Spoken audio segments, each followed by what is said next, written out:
video is of a family trip with ARTA, the American River Touring Association, on the main stem of the Salmon River in August 2015. The main salmon flows from east to west across the center of Idaho.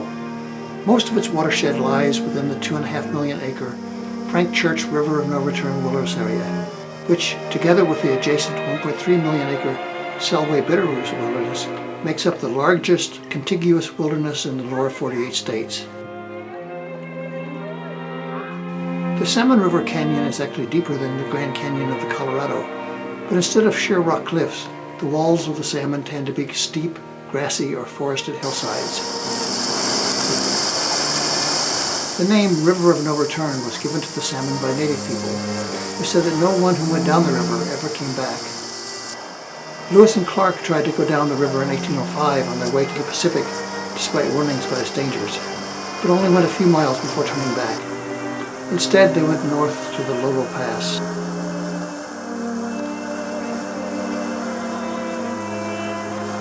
The salmon eventually joins the Snake River on the Idaho-Oregon border, and the Snake flows north into Washington State, where it joins the Columbia on its journey to the Pacific Ocean. We were on the river for 6 days and 5 nights, traveling 81 miles between the put-in at Corn Creek and the take-out at Carey Creek. This section of the river has 16 named rapids that range in difficulty between 3 and 4, depending on water levels. And there are innumerable smaller rapids interspersed between tranquil pools with quiet drifting. We had 4 large rafts rowed by guides. 2 of them carried both passengers and gear. The others had gear only. 2 smaller rafts were powered by paddlers and steered by a guide. These paddle rafts were lighter, faster, wetter, and more exciting than the gear boats.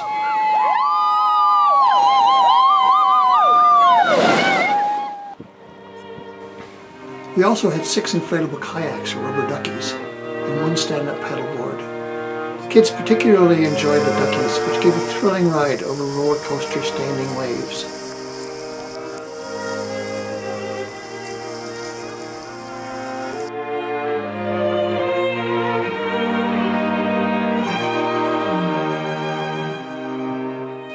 We camped every night on one of the big sandbars for which the salmon is famous.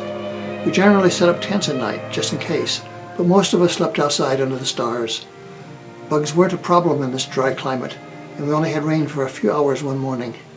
The rest of the days were bright and beautiful.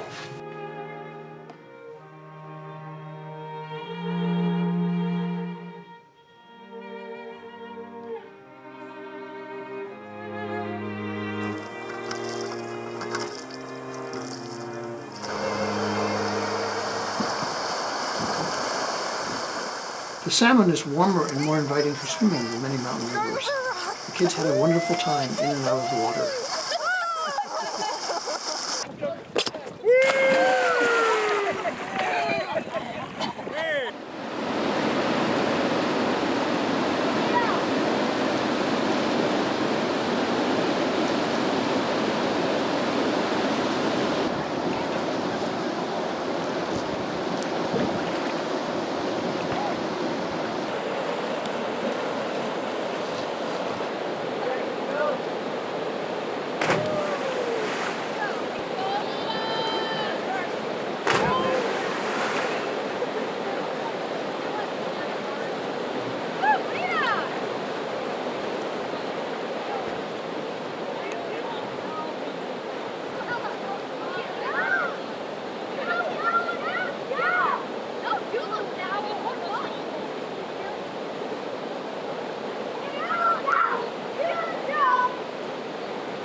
Each of us had a large dry bag for our clothes and sleeping bag.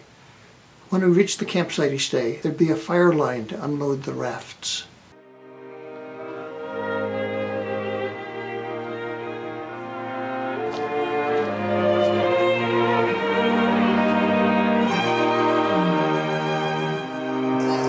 Didn't know it was a dive pile. The hot springs is like, yeah, maybe, yeah, half mile below that.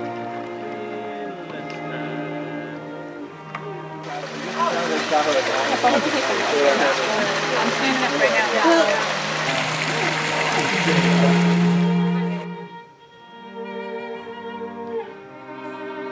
There are a number of pioneer homesteads in Canyon. We visited several of them to get a sense of history of the river.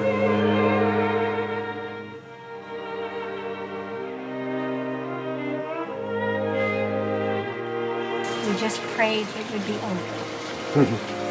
Rose and the child.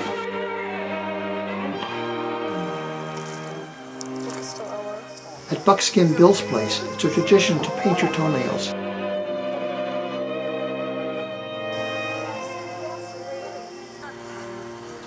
And at Polly Bemis's homestead, we had a rousing game of soccer.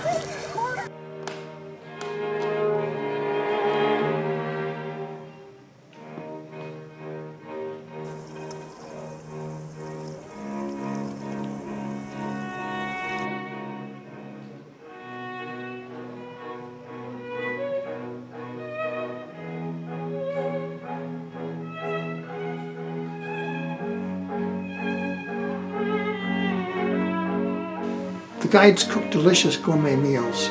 We had sandwiches with all the trimmings for lunch, and marvelous suppers.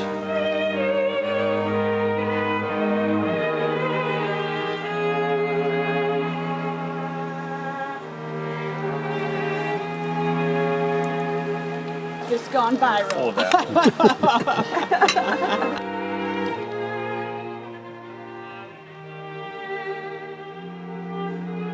Almost every night the guides baked a cake in the Dutch oven.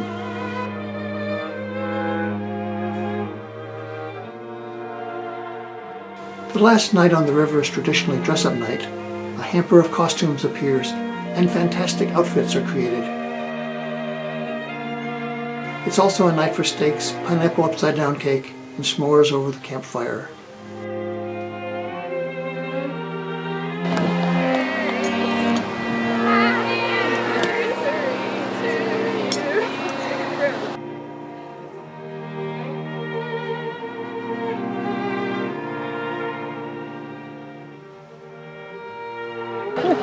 I don't know why I should like this.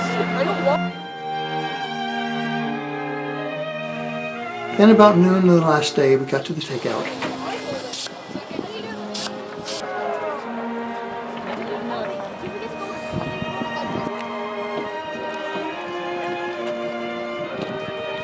The boats were unloaded, goodbyes were said, and we got on the school bus for the drive back to McCall, Idaho, and our various trips back home.